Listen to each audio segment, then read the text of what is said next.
Signature d'un contrat d'assurance maladie entre la maison Ascoma et le syndicat national des enseignants-chercheurs Université Omar Bongo ce vendredi au temple du savoir en présence de Désiré Bieningon et Flores Mapango. Et puis on parle également dans cette édition d'information de la réhabilitation de la route Carrefour Bongos Malaba à la grande satisfaction des riverains. Les détails dans ce journal, mesdames et messieurs. Nous allons également parler des travaux de construction de la route corniche des bassins versants de Nzengayon. Bonsoir à toutes et à tous. Bienvenue à cette édition d'information du week-end dont je me fais le plaisir de vous présenter. Tout de suite, passons au développement de nos titres sans plus tarder. Un an après l'arrivée de la pandémie du coronavirus, qu'en est-il du port de la bavette? La réponse, sinon les réponses dans ce journal avec Lordine Oyan sur ces images de Boris Mikolo. 12 mars 2020, 29 juillet 2021, déjà 16 mois que les Librevillois, comme tout le reste du pays, vivent au rythme du coronavirus. De gré ou de force, chacun a modifié sa manière de se comporter et les habitudes se sont installées, parmi elles le port du masque dans les lieux publics, qui plus qu'une nécessité, voire exigence, est devenu un simple réflexe pour plusieurs. D'autres encore le portent juste pour ne pas être reprimandés. De temps en temps on descend, mais lorsque nous sommes au milieu des gens, nous sommes obligés de remonter la bavette pour éviter d'être infectés. En fait, le port de bavette, comme vous le savez autant que moi, on le fait par crainte des autorités. Sinon, ce n'est pas le plaisir pour nous de porter la bavette en tant que tel. Vous-même, chacun vous connaissez la réalité du terrain, mais on fait avec. Voilà la raison pour laquelle, pour pouvoir respirer comme il se doit, j'ai fait comme ça pour ne pas tomber dans la transgression des autorités. Les premiers mois qui avaient précédé l'apparition du coronavirus étaient marqués par une forte mobilisation de la population autour du respect des gestes barrières, pour ne parler que du port de la bavette. Plus d'un an après, c'est tout le contraire. Pour certains, cela serait dû au fait que les autorités du pays auraient baissé la garde au regard du constat qui se dégage. Au début, les autorités avaient ça en main, comme il se doit. Avec les transgressions qui faisaient des par-ci par-là, on accusait les gens, on tapait les gens pour ça. Mais vous pouvez le constater, ce n'est plus le cas actuellement. Voilà, de toute façon, ils étaient impliqués dedans à un moment donné. Actuellement, ce n'est pas comme ça. Voilà la raison pour laquelle, comme ils ont baissé la garde, nous aussi, on essaie de voir de notre côté pour baisser la garde de notre côté aussi. Maintenant, si on baisse la garde, nous aussi, en même temps, on baisse. C'est comme les enfants. Quand maman est là, elle nous étouffe. Dès que maman bouge un peu, on peut guetter au dehors. Donc maintenant, comme il n'y a plus fouet derrière nous là, nous aussi, on peut baisser. Au moment où l'on parle d'une troisième vague qui, selon les spécialistes du copil coronavirus, pourrait survenir au Gabon entre fin septembre et début août, il serait préférable pour ceux qui avaient arrêté de pratiquer les gestes barrières de renouer avec les bonnes habitudes. Signature d'un contrat d'assurance maladie entre la maison Ascoma et le syndicat national des enseignants chercheurs SNEC Université Omar Bongo. La cérémonie a eu lieu en présence de Désiré Bieningon et Floris Mapango. Regardons. Mesdames et messieurs de la presse, mesdames, messieurs, le SNEC en général et le SNEC UOB en particulier vous remercie de votre présence à l'Université Omar Bongo en ce jour spécial. Jour spécial, disons-nous, parce que le vendredi 30 juin 2021 sera inscrit en lettres d'or dans l'histoire du syndicalisme gabonais, et ceci pour deux raisons. La première est la signature du contrat d'assurance santé entre le SNEC UOB et Ascoma, leader du domaine dans notre pays. La deuxième est la reconnaissance que le SNEC UOB témoigne à la presse pour l'accompagnement dans sa communication. Poursuivons cette édition d'information pour parler cette fois-ci de la réhabilitation de la route Bongos Carrefour Malaba à la grande satisfaction des riverains qui célèbrent la fin de calvaire. Retrouvons-nous dans ce reportage sur ces images de Ariel Nzao. Grâce à la volonté du gouvernement Rose Christiane Osukara Ponda et à l'implication personnelle du chef de l'État, son Excellence Ali Bongo Ondimba, les populations de l'axe Bongos Malaba dans le 5e arrondissement de Libreville peuvent désormais se satisfaire avec la réhabilitation de la route Carrefour Bongos Hôpital de Mélène par une société de la place. Une grande satisfaction pour les riverains. Pour le moment, ça va vraiment, ça nous satisfait. On aurait pu besoin de changer de chaussures. On marche quand même, et puis la poussière.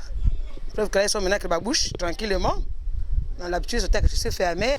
Avant, c'était difficile pour nous de marcher, mais aujourd'hui, c'est plus facile parce que même quand il y a la pluie, on arrive à monter sans problème.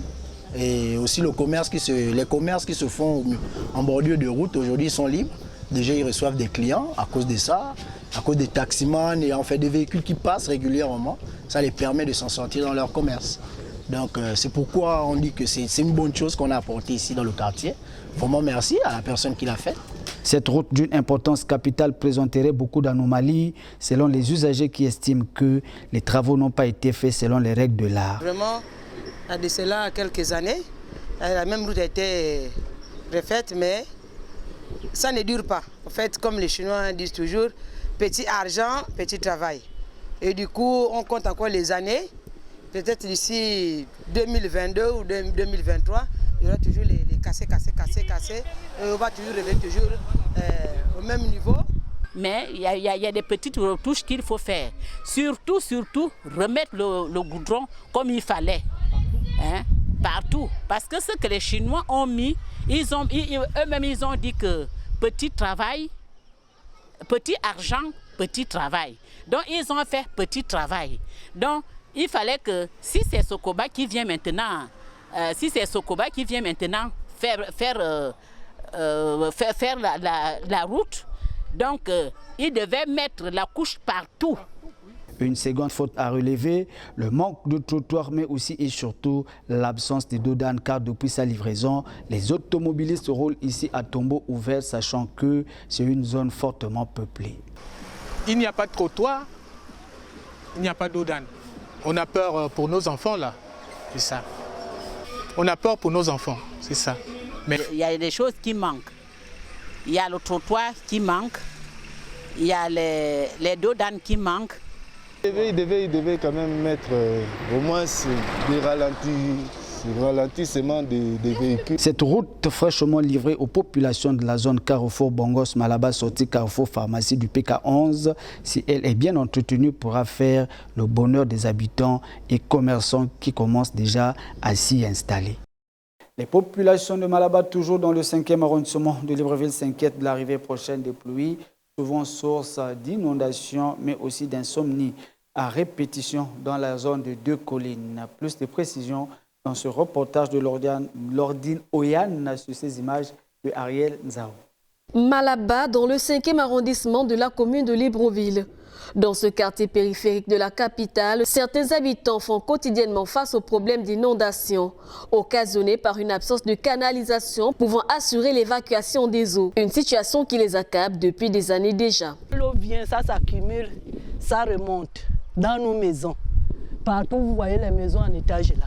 L'eau arrive. Chez les voisins en haut là-bas, l'eau arrive. Chez le voisin là, on a tout perdu. Celui-là, même chose. Tout parti. On doit dépenser. Quelqu'un a déjà son matelas, ça doit rester dans l'eau. Quand il pleut, vous ne pouvez même pas traverser. L'eau, il y a de l'eau de partout. C'est vraiment inondé. Et quand il y a la pluie, vous pouvez voir l'eau jusqu'ici. La dernière fois, ça nous a même cassé la porte. Et tu vois, vous voyez, quand l'eau rentre dans la maison, nous sommes obligés de monter au plafond. Et l'année passée, j'ai failli mourir enceinte parce que j'étais tombée de là-haut jusqu'en bas, j'étais enceinte et dans l'eau. Et les reptiles rentrent. Au fait, c'est vraiment grave. C'est vraiment grave. Ces résidents du quartier Malaba souhaitent voir cette situation connaître son épilogue avant le retour des pluies. Par rapport à ça, on interpelle le gouvernement de vraiment réagir.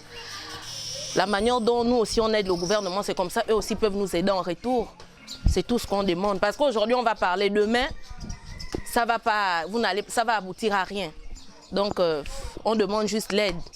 Ces inondations, souvent vécues par cette frange de la population du quartier Malaba, remettent en surface le problème de canalisation et de bassins versants, quelquefois dénoncés par la population. Vivement que les autorités compétentes se penchent définitivement sur ce problème. D'une route à une autre, on va parler cette fois-ci de la route pavée derrière le camp Swako dans le 6e arrondissement de Libreville. Les précisions sur ces images de Floris Mapam. Les populations du quartier Zanyon derrière le camp Swako en passant par chez le général jusqu'à la sortie de Cité Rose et Nouvelle Cité vont désormais pousser un ouf de soulagement avec les travaux accélérés de la route pavée Corniche du Canal qui vont bon train. Une initiative louable pour les habitants de cette zone enclavée du 6e arrondissement pour qui les inondations, bourbiers, marécages, moustiques et autres ne seront plus qu'un lointain souvenir. Ces derniers sont satisfaits de l'état d'avancement des travaux réalisés par une société de la place. Vraiment c'est formidable parce qu'avant, vraiment c'était pénible. Ça fait vraiment un grand plaisir pour nous. Là, on revient du rond-point, on est obligé de passer par le pivot pour rapidement arriver chez nous. Au lieu de passer par la Nouvelle Cité, on passe directement ici, on est déjà arrivé. Donc ça nous fait vraiment du bien. Pour les riverains, malgré la qualité des travaux réalisés sur le site, l'étroitesse de la route fait défaut alors qu'on aurait pu réaliser une grande route à 2 voies. Mon analyse, je me dis, mais pourquoi ils n'ont pas fait une grande route à 2 voies par exemple, que de faire une petite ruelle à 1 voie avec des obstacles, vous les voyez. Bon. Mais ça, si vous posez la question à la société, elle dira qu'elle n'a fait qu'exécuter le plan qui avait été accepté par les autorités gabonaises. Ce chantier qui pourra être livré dans les tout prochains jours ne manque pas d'éloges. Les riverains remercient le chef de l'État d'avoir pensé à eux.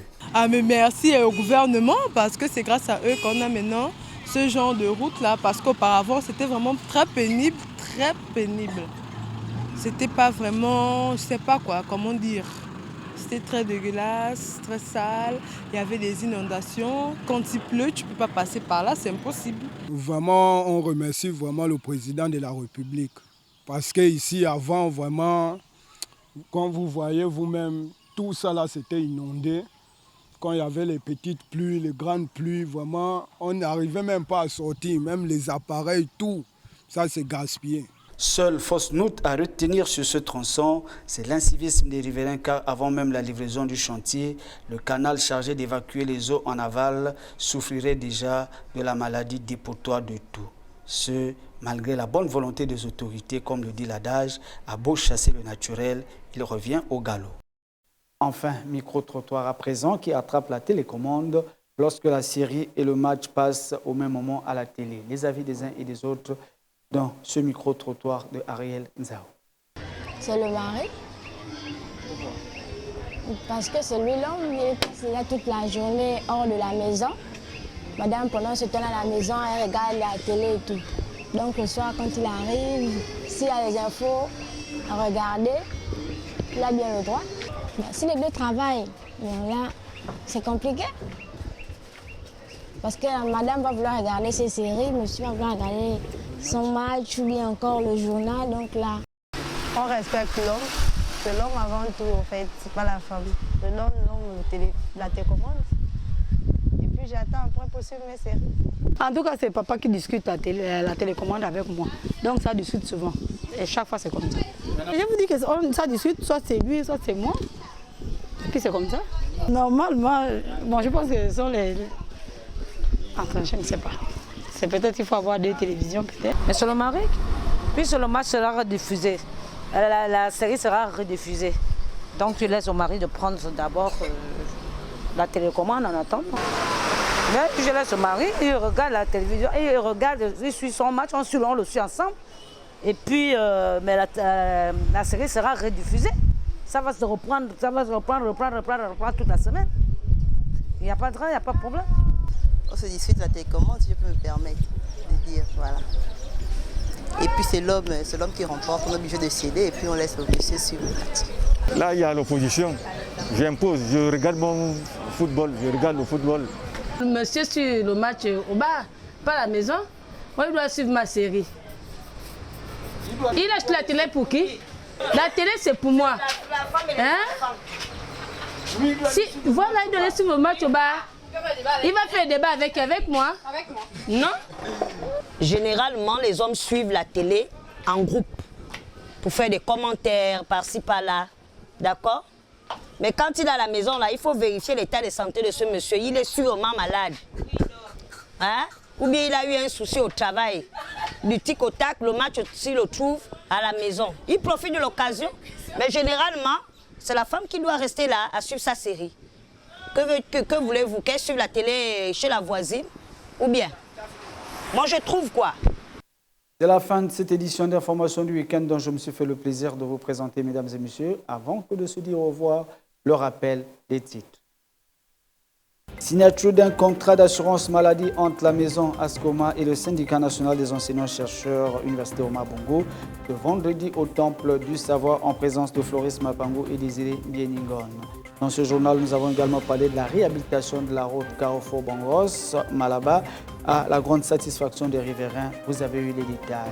Enfin, nous avons aussi parlé de la réhabilitation de la route Corniche des bassins versants de Zayon. Le plaisir a été pour nous de vous avoir servi tout au long de cette semaine. S'il plaît à Dieu, je vous retrouve lundi à la même heure. D'ici là, portez-vous bien. Bonne suite de programme à toutes et à tous et surtout bon week-end.